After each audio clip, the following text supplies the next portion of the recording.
আমারও তলে তলে নাসিরের দুই গালে আমারও তলে তলে কাটুয়ারির দুই গালে বিদেশ আমরা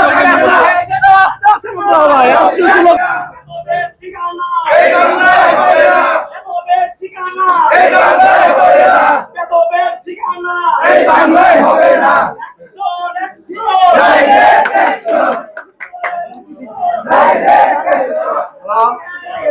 ডাইরেক্ট অ্যাকশন আমারও তলে তলে নাসিরের দুই গালে আমারও তলে তলে বেদবের ঠিকানা এই বাংলায় হবে না এই বাংলায় হবে না।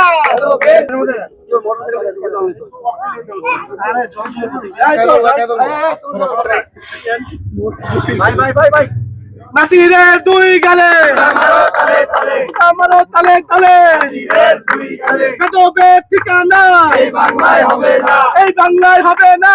বেদবের ঠিকানা বেদবি আর করিস না, পিঠের চামড়া থাকবে না পিঠের চামড়া থাকবে না। বেদবি আমারও তলে তলে জুতো আমারও তলে তলে নাসিরের দুই গালে বেদবি আর করিস না, পিঠের চামড়া থাকবে না পিঠের চামড়া থাকবে না।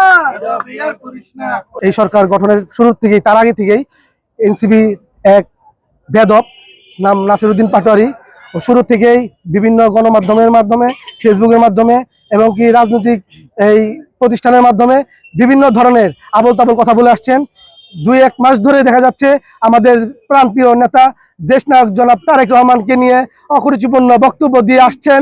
এই প্রতিবাদের জন্য ধামরাই উপজেলা ছাত্রদলের পক্ষ থেকে আজকে আমরা এই বিক্ষোভ মিছিল আয়োজন করেছি। একটা কথা স্পষ্ট বলতে চাই, ধামরাইতে কোনো বেদব থাকবে না, বাংলাদেশে কোনো বেদব রাখবো না। আর একটা দিন যদি বেদবি করা হয় এই এনসিপির নাম পর্যন্ত রাখবো না। হুঁশিয়ার করে বলতে চাই, শালীনতার মাধ্যমে রাজনীতি করুন, সভ্যতার মাধ্যমে রাজনীতি করুন, শিষ্টাচারের মাধ্যমে রাজনীতি করুন। আমাদের জনাব তারেক রহমান উনি বলেছেন উনি সর্বদল মিলে এই দেশটাকে সুন্দর করবেন, সুন্দরভাবে গুছাবেন, কিন্তু উনাকে ব্যর্থ করার জন্য কিছু সংখ্যক লোক এই জুলাইকে ব্যবহার করে এমপি হয়েছেন, মন্ত্রী হয়েছেন, তারাই আবার আজকে এই সরকারকে প্রশ্নবিদ্ধ করার জন্য নানান ধরনের মন্তব্য করে আসছেন। সেই প্রতিবাদে এনসিপির নাসিরউদ্দিন পাটোয়ারিকে ধামরাই থেকে অবাঞ্ছিত ঘোষণা করলাম, ছাত্র দলের পক্ষ থেকে অবাঞ্ছিত ঘোষণা করলাম।